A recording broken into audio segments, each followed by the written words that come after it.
Wow. Such a nice attendance to the Bhagavatam lecture. So many devotees, so many demigods, such a eminent Acharya, Srila Prabhupada Patitapavan. We are so fortunate to be in such an exalted association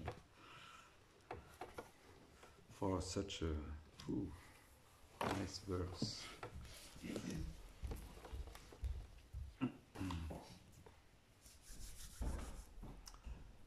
Om Jnanatimirandasya Jnananjana Shalakaya Sakshurunmilitam Yena Tasmai Shri Gurave Namaha. Om Namo Bhagavate Vasudevaya.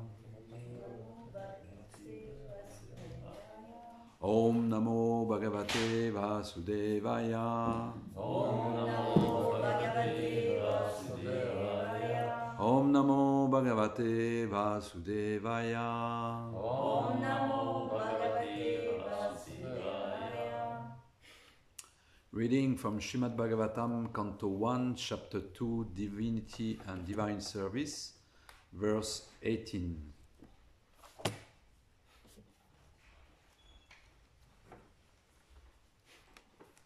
Nasta Prayeshu Abhadreshu Nasta Prayeshu Abhadreshu Nityam Bhagavata Sevaya Nityam Bhagavata Sevaya Bhagavati Uttamashloke Bhagavati Uttamashloke Bhaktir Bhavati Neishtiki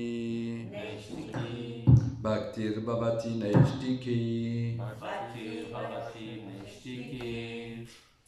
Nasta Prayeshu Abhadreshu Nasta Prayeshu Abhadreshu Nityam Bhagavata Sevaya Nityam Bhagavata Sevaya. Nityam Bhagavata Sevaya Nityam Bhagavata Sevaya. Bhagavati Uttamashloke Bhagavati Uttamashloke Bhaktir Bhavati Naishtiki Bhaktir Bhavati Naishtiki Nasta Prayeshu Abhadreshu Nityam Bhagavata Sevaya Bhagavati Uttamashloke Bhaktir Bhavati Naishtiki Nasta Prayeshu Abhadreshu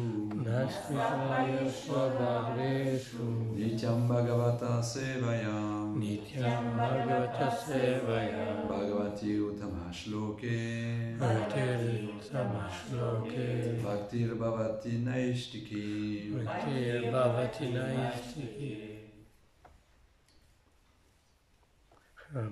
Nasta Prayeshu Abhadreshu Nasta Prayeshu Abhadreshu Nityam Bhagavata Sevaya Nityam Bhagavata Sevaya Bhagavati Uttamashloke Bhaktir Bhavati Naistiki Bhaktir Bhavati Naishtiki Nasta Prayeshu Abhadreshu Nityam Bhagavata Sevaya Bhagavati Uttamashloke Bhaktir Bhavati Naishtiki.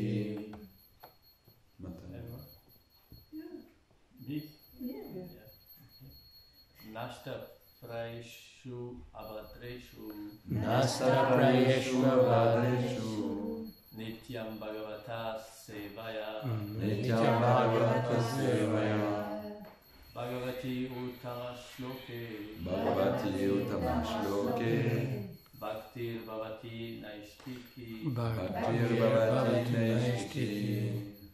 Vaishnavis. Nastaprayeshu Abhadreshu. Nityam Bhagavata Sevaya. Nityam Bhagavata Sevaya. Bhagavati Uttamastuke. Bhagavati Uttamastuke. Bhakti Bhavati Naistiki. Bhakti Bhavati Naistiki. Nastaprayeshu Abhadreshu. Nityam Bhagavata Sevaya. Bhagavati Uttam Shloke. Bhakti Bhavati Naistiki. Nashta Prayeshu Abhadeshu. Nastaprayeshu Abhadreshu. Nityam Bhagavata Sevaya. Nityam Bhagavata Sevaya. Bhagavati Uttama Sloke. Bhagavati Uttama Shloke. Bhakti Bhavati Naistiki. Bhakti Bhavati Naistiki. Nasta Nasta destroyed, destroyed, détruit. détruit. Est-ce que tu pourrais donner une traduction simultanée pour deux personnes? Ah ouais, ça permettrait de doubler la longueur de la classe. Okay, you can listen to the translation. No? Tiens.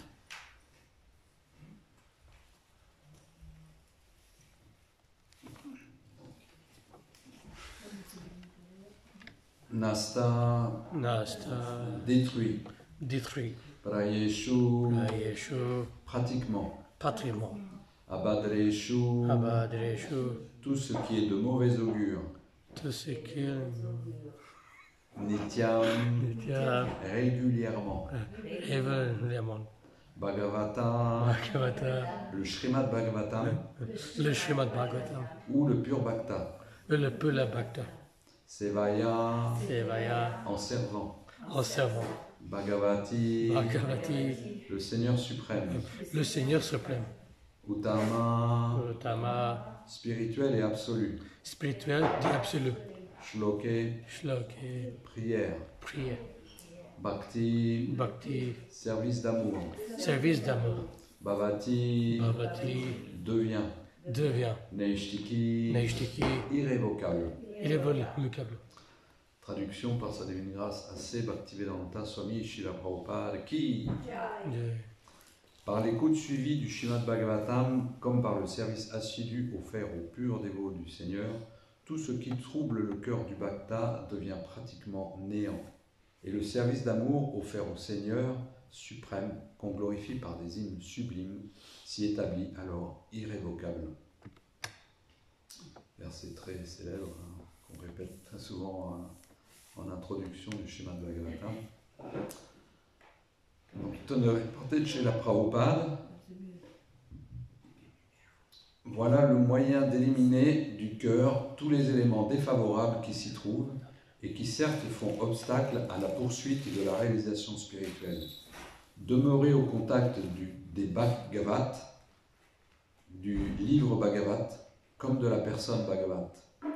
Tous deux constituent de puissantes forces purificatrices et leur puissance séparée ou combinée suffit à abattre tous les obstacles.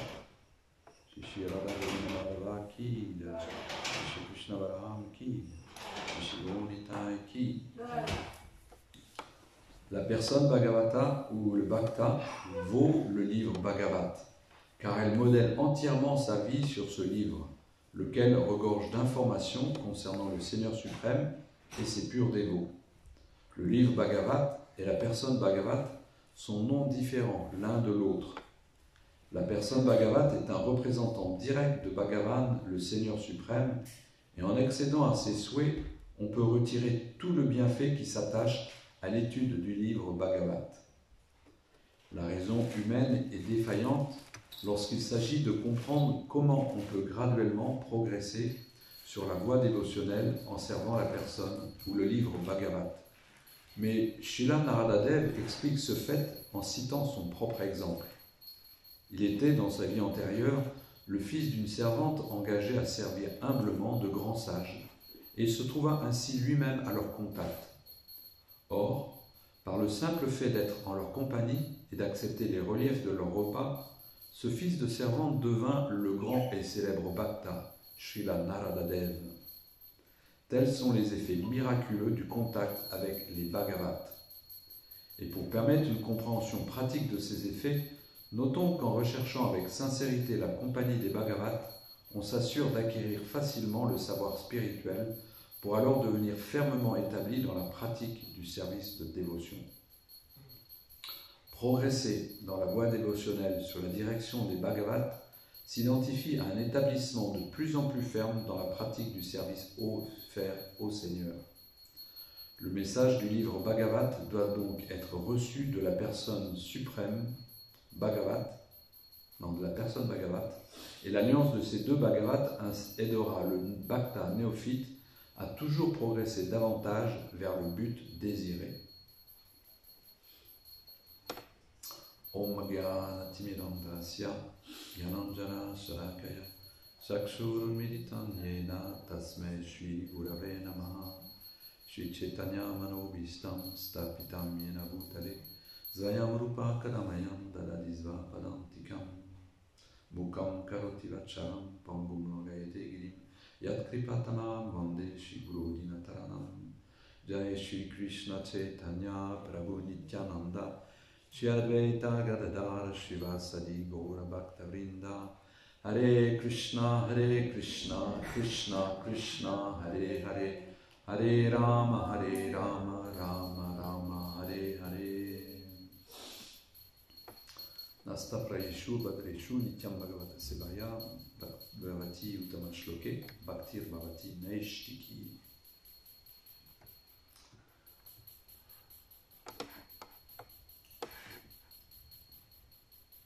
Tous les matins, la plupart des gens dans ce monde prennent leur journal pour lire ce qui se passe dans ce monde. Et au bout d'une heure, ils ont lu tout leur journal et le journal, il est bon à acheter. Il est recyclé pour refaire un autre journal après. Toutes les nouvelles qu'ils ont lues, elles ne servent pas à grand-chose, quoi. Elles ne servent même à rien du tout. Et ça vient juste remplir leur mental de nouvelles, de choses temporaires qui sont vraiment inutiles. Donc ce qui est important, c'est d'ouvrir son écoute à des choses qui sont beaucoup plus importantes. Et le Srimad Bhagavatam, le livre Bhagavat, est vraiment la chose qui soit la plus exaltée. Et dans ce premier chant du Srimad Bhagavatam, Shukadev Goswami relate les 6 questions qui ont été posées à Shuta Goswami, en fait, à Shukadev Goswami. Et la première de ces questions, c'est quelles sont les choses importantes à savoir, à connaître. Donc, le deuxième chapitre commence à donner des réponses à tout ça. Et ce deuxième chapitre commence avec cette série, passe par cette série de versets, du verset 17 au verset 21, que Srila Prabhupada cite très très souvent. D'ailleurs, quand il est arrivé à New York, à Boston exactement, ce que nous allons fêter demain c'est l'anniversaire de l'arrivée de Srila Prabhupada en Occident. Srila Prabhupada a écrit une très belle prière et il a cité le Srimad Bhagavatam et il a précisément cité cette série de versets, chant 1, chapitre 2, versets 17 à 21. Et ces versets sont très intéressants parce que à la fois le Srimad Bhagavatam va parler de ce qui est le plus important, la compréhension de qui est le but de l'existence, qui est la personne qu'on doit atteindre, la relation qu'on doit développer avec cette personne, donc quelque chose de très émotionnel, de très cerveau droit, on dirait certains.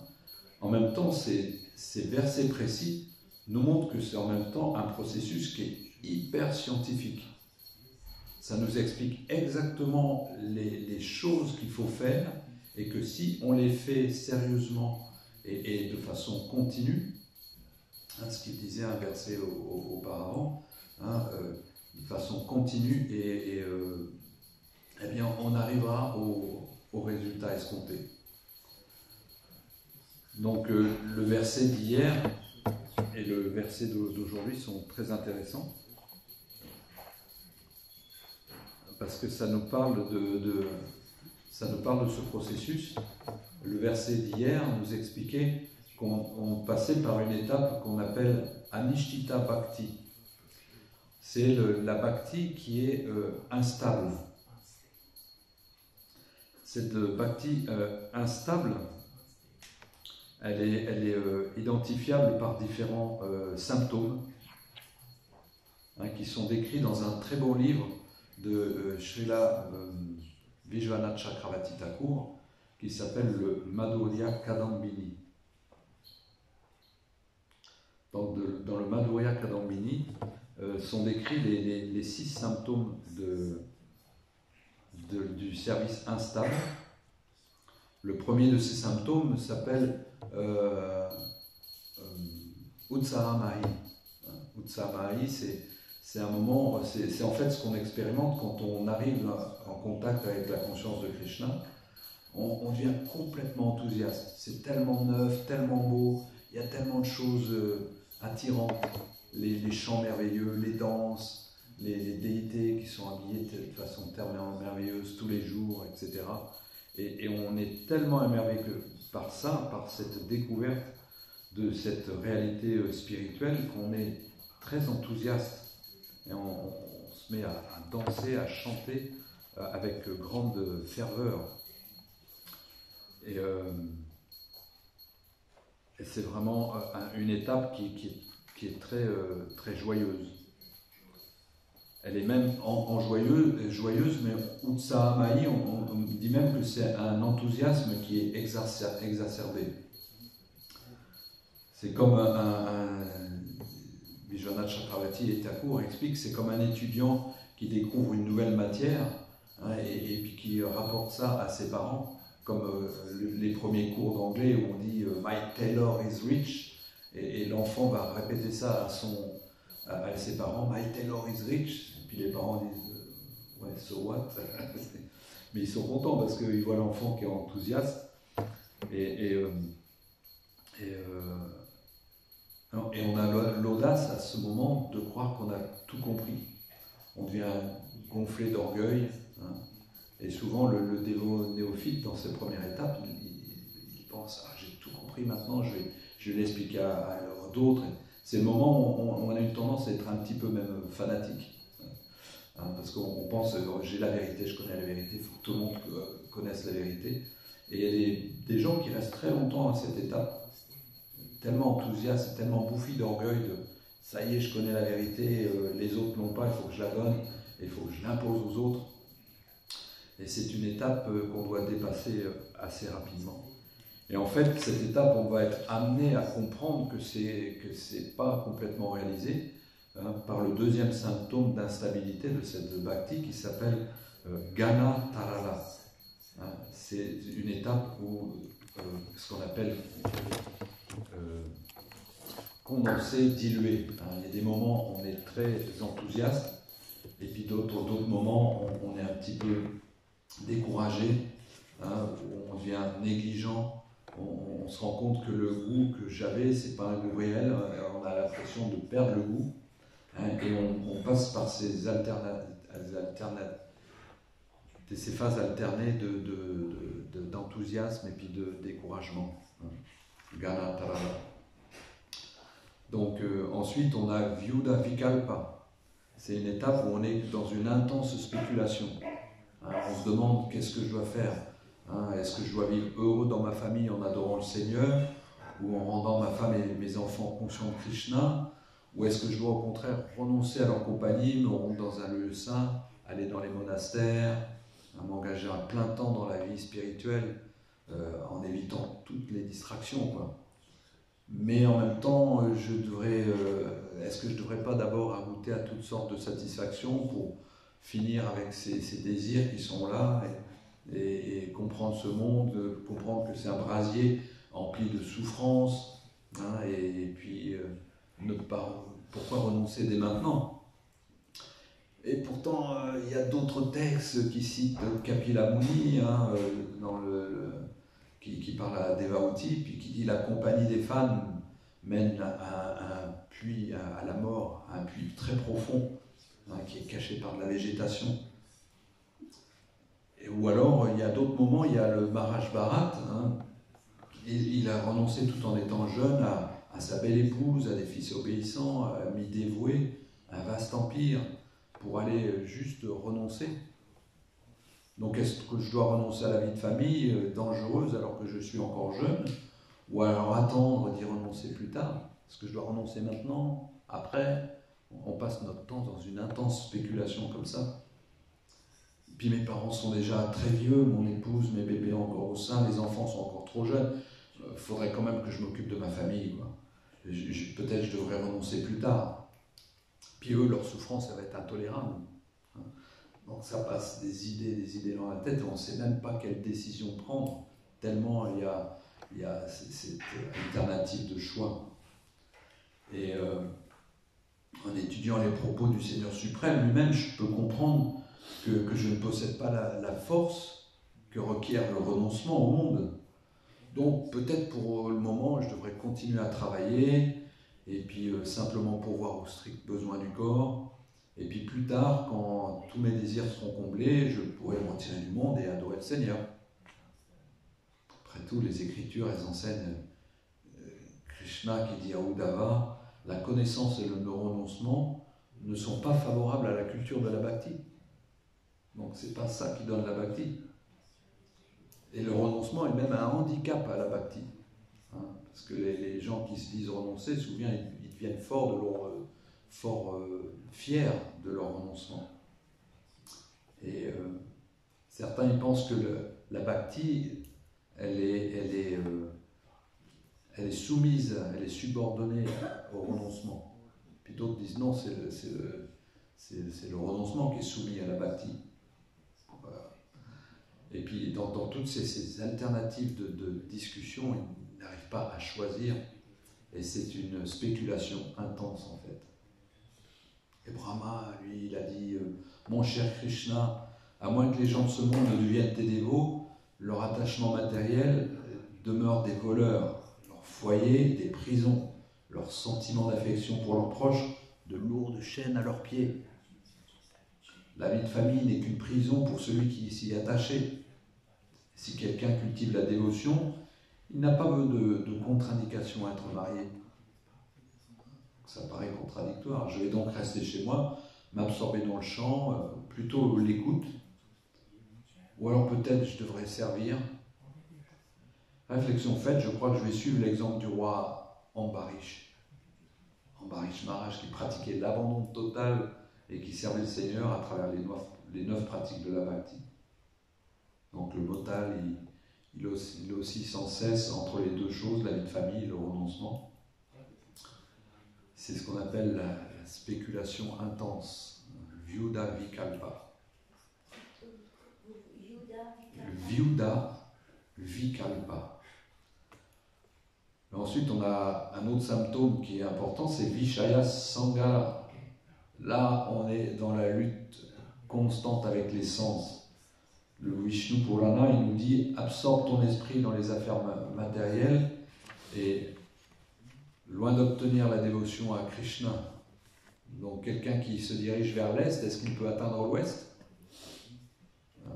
Donc le dévot, il prend conscience que oui, je devrais être ferme et dans ma pratique et me détacher des plaisirs matériels.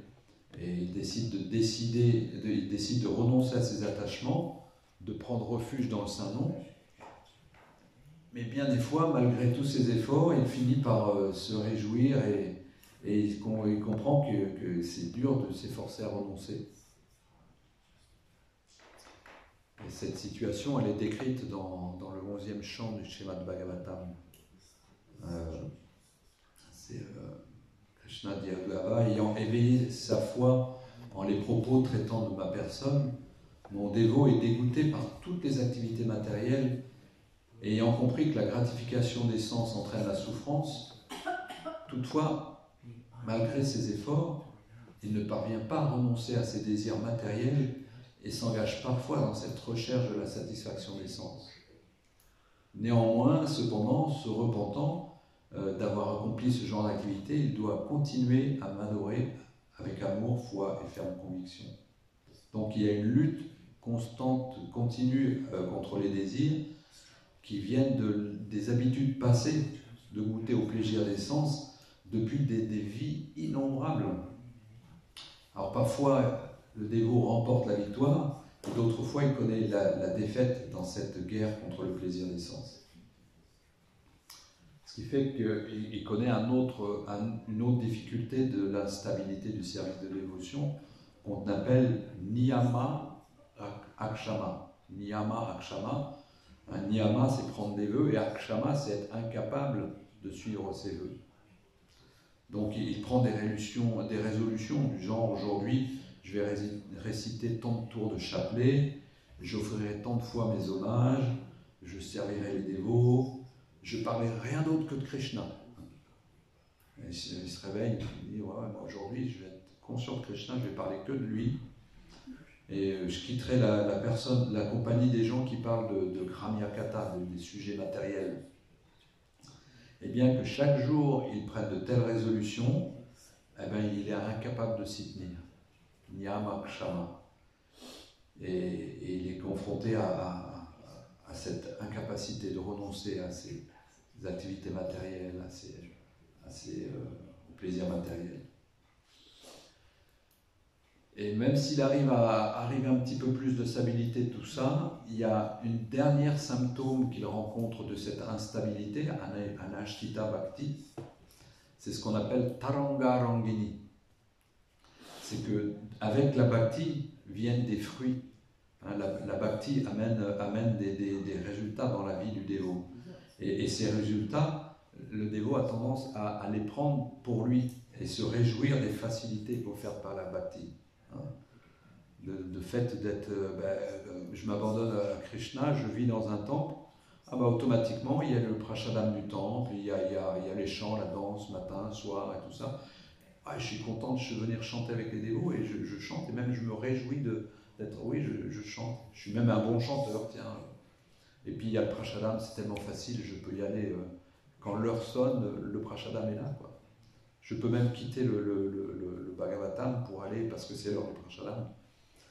Et la tendance à se réjouir des fruits de la bhakti est très fort. Alors que il y a un dicton populaire qui dit que lorsque le peuple est attiré, on devient riche aussi. La bhakti peut être attirante, il y a des gens qui vont soutenir, donc on peut obtenir de s'enrichir même en pratiquant la bhakti. On peut même être vénéré, respecté, ce qu'on appelle labha, puja, pratista. Et toutes ces choses sont comme des mauvaises herbes qui peuvent étouffer la plante de la bhakti.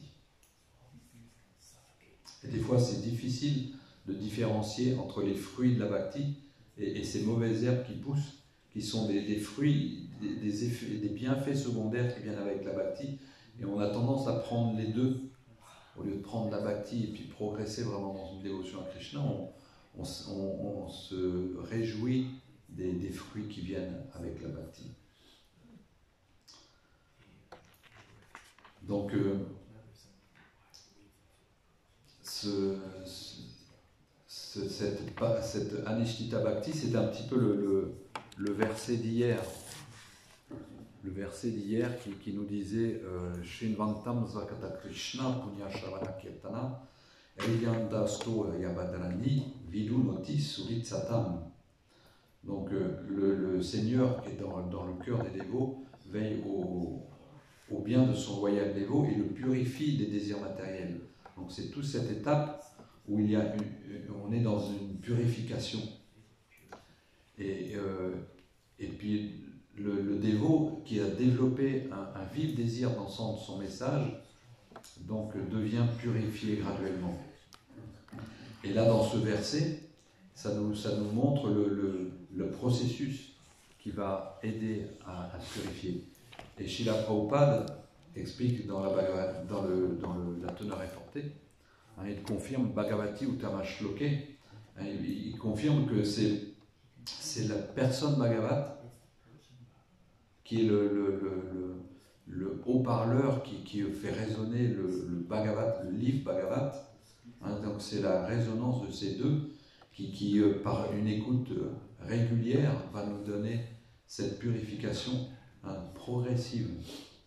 Le verset dit « Le cœur du bhakta qui est troublé par les désirs matériels, par toutes ces choses-là, eh bien, tous ces troubles deviennent pratiquement néants, hein, par l'écoute sublime.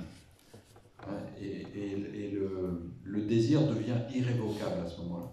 Ça veut dire qu'on n'est pas encore à l'étape où c'est gagné, mais on est déjà dans une progression et on devient nishta, on devient fixe dans le fait de pratiquer. Et la pratique consiste, Srila Prabhupada l'affirme complètement ici, la pratique c'est écouter le Bhagavatam, le livre Bhagavat, des lèvres de la personne Bhagavat. C'est pour ça qu'on lit tous les jours les livres de Srila Prabhupada, qui est la personne Bhagavat, qui est vraiment en résonance parfaite et avec Krishna, avec le livre Bhagavat.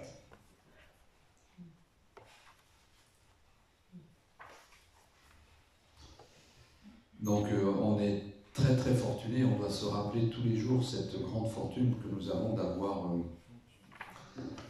Srila Prabhupada qui nous a donné ce livre Bhagavat, et on voit en quoi lui sa compréhension était vraiment parfaite, parce que au-delà de tout ce qu'il a pu faire dans sa vie, hein, il est venu donner ce livre Bhagavat à tout le monde, mais il a passé son temps, ses jours, ses nuits.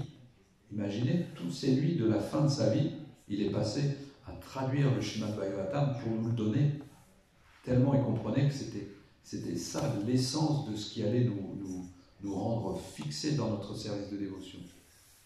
On est tous en train d'expérimenter que ces étapes que j'ai décrites du service de dévotion instable, hein, on a des hauts, on a des bas, des fois on est enthousiaste, des fois on se décourage, et pourtant on nous dit continuez, c'est en continuant que graduellement on allait arriver à trouver autre chose. On allait trouver ruchi, le goût, qui va nous permettre de s'engager vraiment dans un service, dans une pratique nishta, une pratique beaucoup plus ferme. Et c'est le fait de continuer avec persévérance, hein, que nous allons obtenir le fruit désiré. Donc c'est un processus, comme je disais au début, très scientifique. C'est très scientifique et c'est très clairement établi ici. Et Srila Prabhupada, quand il est arrivé sur ce quai de Boston, qu'on fête demain, il nous a rappelé ces versets. Srinvantam Svakata Krishna Punya Shavana Kirtana Vidyantasto Yabadrani Vidunoti Suritsatam Nasta Prayeshu Abadreshu Vitya Bhagavate Sevaya Bhagavanti Uttama Shloke Bhavati Neshtiki Bhaktir Bhavati Neshtiki. Donc le premier verset, c'est le néophyte manque de fermeté dans sa pratique, et le deuxième verset, il se stabilise. Donc premier verset, c'est Abhadrani Vidunoti, l'élimination des éléments indésirables, qui se produit dans les deux stades. Ça se rapporte à Anartha Nivriti, hein, donc ces choses indésirables qu'on élimine. Et Nasta Prayeshu Abhadareshu, c'est presque détruite. Hein. On arrive au stade où il existe quelques impuretés, mais en continuant à étudier le Srimad Bhagavatam, cet passage de Anishtita Bhajana Kriya à Anartha Nivriti, puis Nishtita Bhajana Kriya, va ouvrir la porte après à Ruchi, et Ruchi, le goût, va nous amener à développer de plus en plus de l'attachement à Krishna, de l'attachement au processus de la bhakti. Hein, c'est ce qu'on va expérimenter. À force de pratiquer et d'expérimenter que oui, Krishna il est là en train d'intervenir dans ma vie, il rend les choses de plus en plus légères, et je me rends compte que la lutte contre les sens est moins forte, moins intense, même si elle est encore là, et je vois que ça réduit tout ça. Merci Krishna, il me donne le goût qui me permet d'être de plus en plus attaché, et le fait d'être de plus en plus attaché me permet d'être de plus en plus stable, et d'être de plus en plus stable, ça me permet de progresser vers le but. C'est très scientifique ça. Il y a juste à faire la méthode qui est donnée, hein, selon l'hypothèse qui était exprimée au départ, et le résultat, il est assuré. Et on peut regarder les gens qui pratiquent depuis très longtemps, comment ils sont devenus stables dans leur pratique, comment pour eux se lever tôt, même plus tôt que le Mangalarti, pour s'absorber déjà dans le livre Bhagavad, pour eux c'est un plaisir. Ils le font spontanément et tous les jours, tellement ils ont trouvé le goût. Et il ne faut pas se tromper, on va être touché par ce goût aussi, et on va expérimenter que c'est le meilleur moment pour moi de lire le livre Bhagavad, de m'absorber dedans. Et quand on s'absorbe dans ce livre, on peut expérimenter à quel point c'est nectarien. Le premier chant, il est fantastique. Quand on lit les 2 premiers chapitres du Srimad Bhagavatam, je ne sais pas quel effet ça fait sur vous, mais c'est super enthousiasmant de voir tout ce qui est dit. Le 3e verset du Srimad Bhagavatam, il nous dit Nigama kalpataror ganitam palam. Hein, il nous dit c'est un goût qui est de plus en plus suave. Et puis quand il est touché par les lèvres de ce perroquet Shuka, un Shukadev, ça prend un goût encore plus suave. Donc ça montre déjà, c'est ce que Srila Prabhupada exprime dans la teneur et portée, c'est le livre Bhagavad touché par les lèvres de la personne Bhagavad, ça augmente encore le plaisir, la compréhension de ce livre. Parce que la personne Bhagavad, non seulement il le lit, mais il l'expérimente. Et quand il l'expérimente et puis qu'il en parle aux autres, vous aviez des milliers de sages qui se réunissaient dans la forêt de Naimisharanya pour entendre Sutta Goswami répéter ce qu'il avait entendu de Shukadev Goswami. Et ils sont tous là, les yeux écarquillés, et puis tellement avides d'entendre que même Sutta Goswami il était encore plus enthousiaste à donner parce qu'il voyait qu'ils étaient tellement avides à recevoir ce goût supérieur. Et cet échange merveilleux fait que le goût s'éveille dans les quelques personnes dans l'assemblée qui n'ont pas encore ce goût. Ils se disent « Waouh, mais qu'est-ce qu'ils ont? Comment ça se fait? Comment c'est possible ?» et la science du Bhakti Yoga nous dit ça. Et je vais pas révéler l'épisode suivant de demain, hein, qui dit Tada Rajas Tato, quels vont être les symptômes, qu'est-ce qui va se passer. Mais le processus scientifique va continuer. Alors je vous invite vraiment à ne pas rater l'épisode suivant, à être là pour la classe du Bhagavatam, et c'est très, très, très enrichissant et c'est très enthousiasmant, parce que quand on s'y absorbe et qu'on bénéficie vraiment de ce qu'il y a à l'intérieur de ce livre, le résultat c'est le goût il se perpétue dans la journée. Quand on est engagé dans notre service, qui nous paraît des activités tellement pratiques, eh bien on arrive à voir que même cette activité-là, elle fait partie de cette science, et que le goût peut être là aussi perpétué dans la journée, hein, dans une activité pratique. Et c'est ça la chance qu'on a et la merveille de cette sadhana que Srila Prabhupada a établie, de s'engager le matin, chanter, écouter. Ça nous permet après de se souvenir en servant, en adorant. Et le résultat, dans les 9 activités du service de dévotion, on voit que c'est une progression aussi. Après, on développe cette relation, cette amitié, cet échange avec lui, voire des rasas supérieurs. On verra ça que le moment sera venu. Et puis des moments, des petites touches de bhava qui passent aussi. petite touche d'extase. Hein, on ressent, tiens, qu'est-ce qui s'est passé là? Krishna, il m'a intervenu, il est là, il a réveillé ma nature normale qui devrait être d'expérimenter ça à chaque seconde de la vie. Quoi. Et il m'ouvre un petit peu le cœur pour me montrer, attiser ma curiosité à Krishna. Il m'accroche avec le hameçon de son rire. Excusez-moi, je m'enthousiasme un petit peu trop. Est-ce qu'il y a peut-être des questions par rapport à ce qui était dit? Ah, il y a une question là-bas au fond de la classe, près du poêle. C'est une question ouverte, j'ai pas la réponse. Question ouverte, ok. Tu parlais de ce stade où on fait des vœux et le dévot est incapable de les suivre. Et on voit objectivement, hein, parmi les dévots de ISKCON, en général, quand même en dehors, il y a beaucoup de cas, sinon pas énormément de cas, sinon pas une majorité de cas, de dévots donc, qui prennent des vœux d'initiation et qui sont, sur les années et les décennies, disons, incapables de les suivre absolument, parfaitement, du début à la fin. Et donc, c'est une question, c'est pas une question piège, c'est vraiment une question open-ended question, comme je dis. J'ai eu une discussion avec un ami, c'est un Guru Kuli, le fils de Amarendra Prabhu, et on en avait discuté il y a quelques années, et il me posait la question, encore une fois, la question ouverte, quoi. Qu'est-ce qu'on peut dire sur d'un côté le fait qu'on prend des vœux d'initiation, d'un autre côté on voit que la grande majorité des dévots n'arrivent pas à les suivre parfaitement. Donc il y a une sorte de perplexité, quoi faire ou qu'en penser, quoi.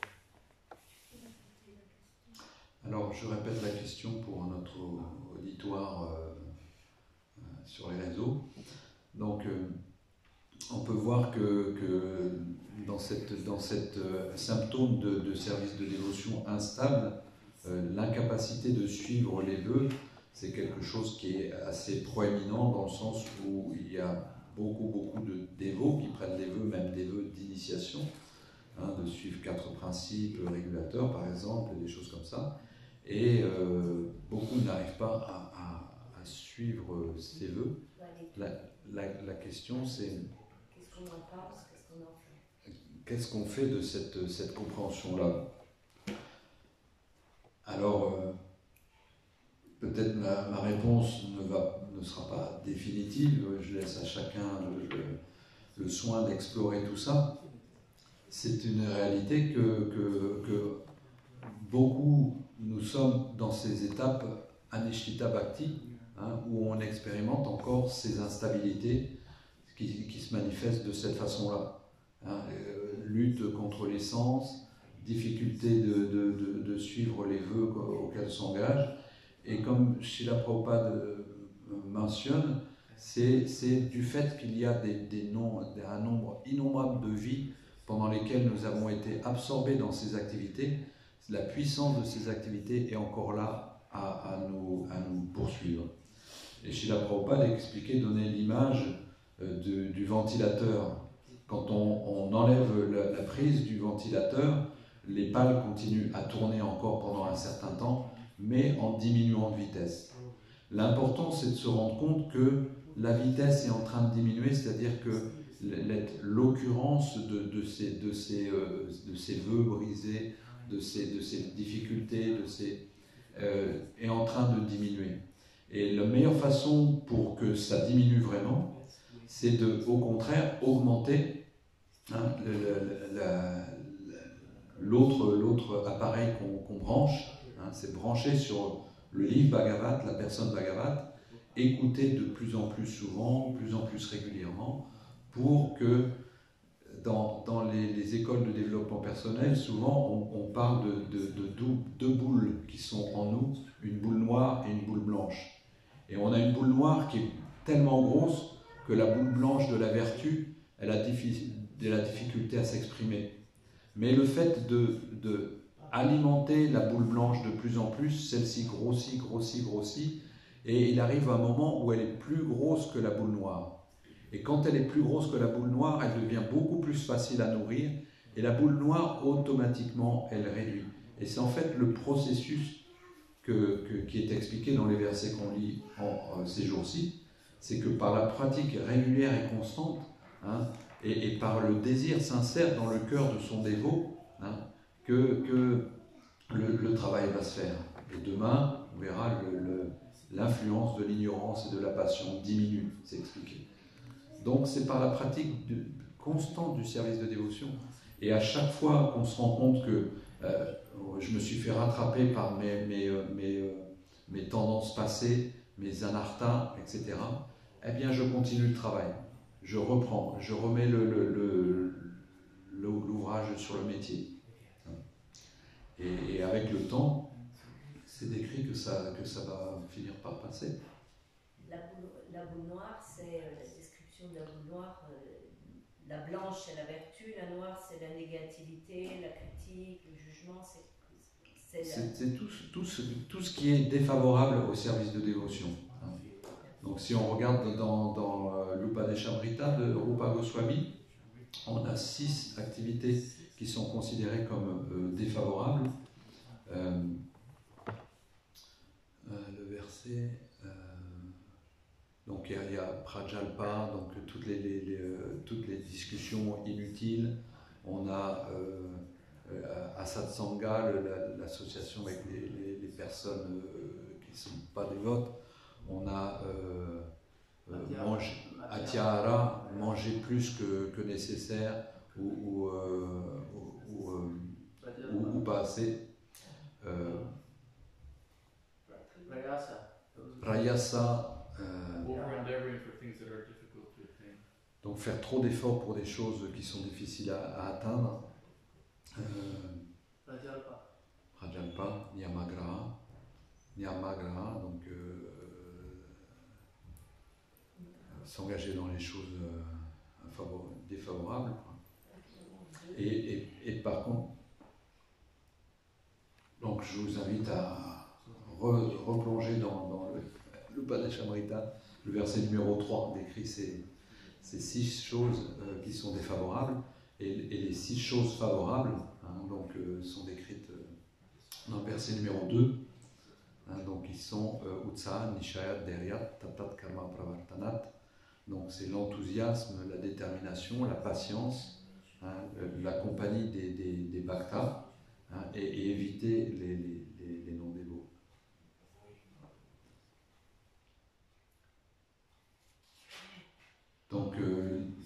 Donc la boule noire, c'est vraiment les anarthas, les choses défavorables. Elles sont là, elles vont diminuer petit à petit. On les enlève quand on les voit. On les coupe pas, on les arrache. C'est expliqué dans le Chaitanya Charitamrita. Et la boule blanche, la vertu. Et la boule blanche, c'est tout ce qui est sadhana, toutes les activités favorables que Srila Prabhupada nous a encouragé à pratiquer.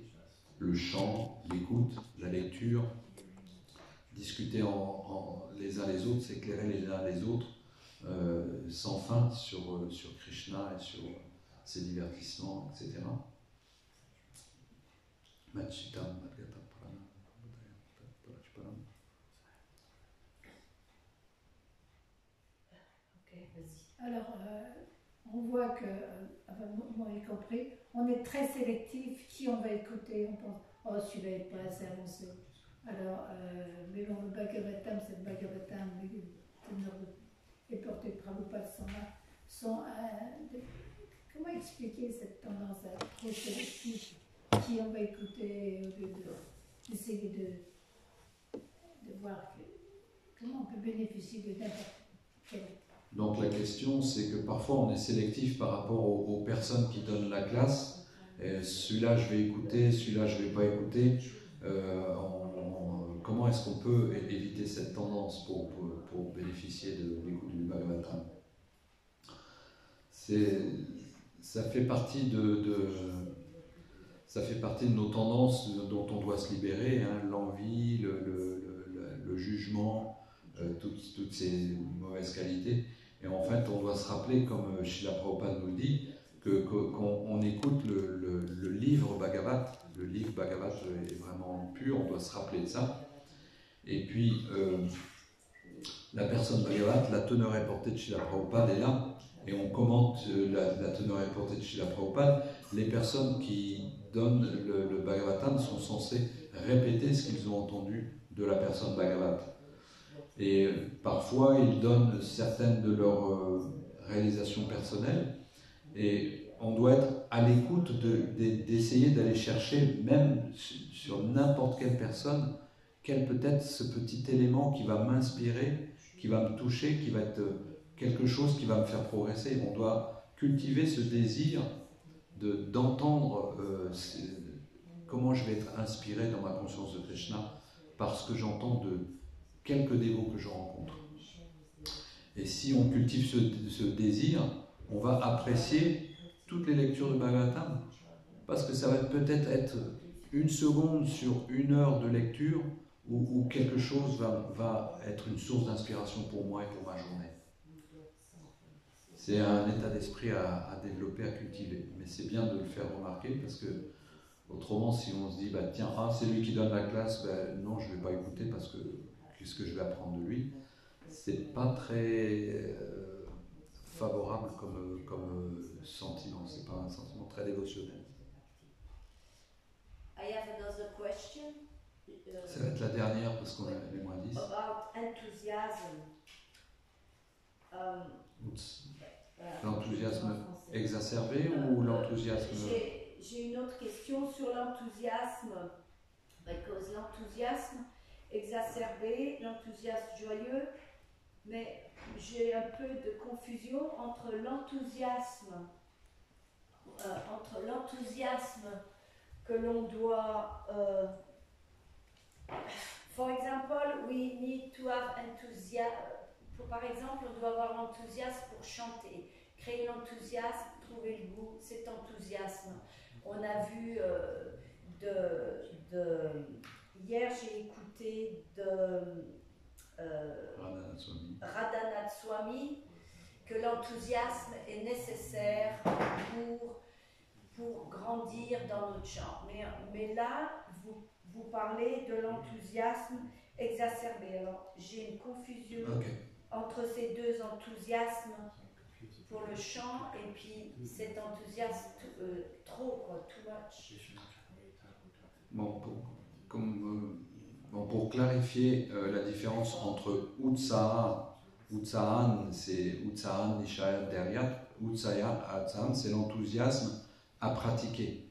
Donc on doit être vraiment très volontaire, se chercher à pratiquer le plus possible. Utsaha Mahi, c'est l'enthousiasme qui est touché par une forme d'illusion. C'est que on a cet enthousiasme et en même temps on s'enorgueillit de cet enthousiasme. On a l'impression que je suis dans le service de dévotion, pratiquement on pense que je suis un pur dévot. Le dévot néophyte, il pense qu'à des moments, je pratique tout. Il est tellement enthousiaste de découvrir des nouvelles choses qu'il fait tout correctement. Et il a l'impression, moi je suis sur une plateforme de la pure dévotion, quoi.